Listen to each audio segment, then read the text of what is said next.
2030 నాటికి భారతదేశంలో direct selling రంగం అద్భుతమైన వృద్ధిని సాధిస్తుందని అంచనా వేస్తున్నారు. ప్రస్తుత గణాంకాల ప్రకారం, మార్కెట్ ట్రెండ్స్ ప్రకారం ఇది కేవలం ఒక వ్యాపారంగానే కాకుండా ఒక ప్రధాన ఇన్కమ్ సోర్స్ గా కూడా మారబోతుంది. భారతదేశంలో 2030 నాటికి డైరెక్ట్ సెల్లింగ్ గ్రోత్ ఎలా ఉండబోతుంది, దీంట్లో పనిచేసే వాళ్ళ ఫ్యూచర్ ఎలా ఉండబోతుందో ఈ వీడియోలో మనం తెలుసుకుందాం. Market size.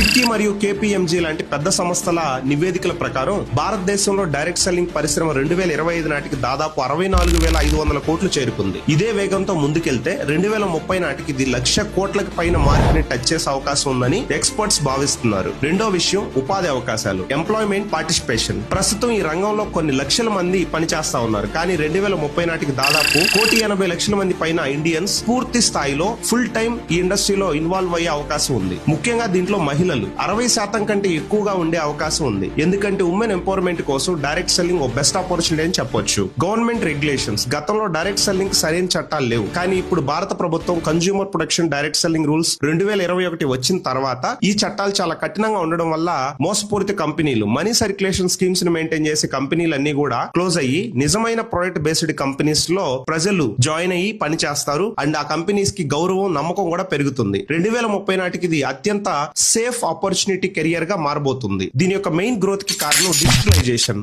సోషల్ మీడియా ఎక్కువగా జనాలు యూజ్ చేయడం వల్ల ప్రొడక్ట్స్ ని ప్రమోట్ చేయడం కానీ, టీమ్ బిల్డింగ్ కానీ చాలా సులభం అయిపోయింది. హెల్త్ అండ్ వెల్నెస్ కి పెరిగిన డిమాండ్. డైరెక్ట్ సెల్లింగ్ లో ఎక్కువగా హెల్త్ సప్లిమెంట్స్ ఉంటాయి. ప్రజల ఆరోగ్యం పట్ల అవగాహన పెంచడం వలన ఈ యొక్క ప్రొడక్ట్స్ కి ఒక మంచి డిమాండ్ పెరగబోతుంది. 2030 నాటికి జనాల్లో హెల్త్ అండ్ వెల్నెస్ పైన ఒక మంచి అవేర్నెస్ రాబోతుంది. ఆర్గానిక్ ప్రొడక్ట్స్, కెమికల్స్ లేనటువంటి ఆర్గానిక్ ప్రొడక్ట్స్ ని, నేచురల్ ప్రొడక్ట్స్ ని యూజ్ చేయడానికి జనాలు ఎక్కువగా ఇంట్రెస్ట్ చూపిస్తున్నారు. ఇక్కడ గుడ్ న్యూస్ ఏంటంటే డైరెక్ట్ సెల్లింగ్ కంపెనీస్ ఎక్కువగా ఈ ప్రొడక్ట్స్ ని ప్రమోట్ చేయడానికి సిద్ధపడుతున్నాయి, ఆల్రెడీ చేస్తూ ఉన్నాయి కూడా. భవిష్యత్తు కోసం సిద్ధంగా ఉండాలి, డైరెక్ట్ సెల్లింగ్ లో మీకు ఒక మంచి ఫ్యూచర్ ఉండాలంటే టెక్నాలజీని వాడడం నేర్చుకోండి. పాత పద్ధతుల్లో కాకుండా Zoom calls, WhatsApp marketing, video content create చేయడం, చిన్న చిన్న వీడియో ఎడిటింగ్ చేయడం కావచ్చు, ఇలాంటివి ఖచ్చితంగా బిజినెస్ లో నేర్చుకోండి. సరైన కంపెనీని ఎంపిక, సరైన కంపెనీని ఎంచుకోవటం. 2030 వరకు నిలబడే బలమైన ప్రొడక్ట్స్, ఎథికల్ ప్లాన్ ఉన్న కంపెనీస్ లో ఉండండి. స్కిల్స్. కేవలం ప్లాన్ చెప్పడమే కాకుండా టీమ్ మేనేజ్మెంట్ మరియు కమ్యూనికేషన్ స్కిల్స్ పెంచుకునే విధంగా మీరు ముందుకెళ్తే ఒక మంచి గ్రోత్ ని మీరు పొందొచ్చు.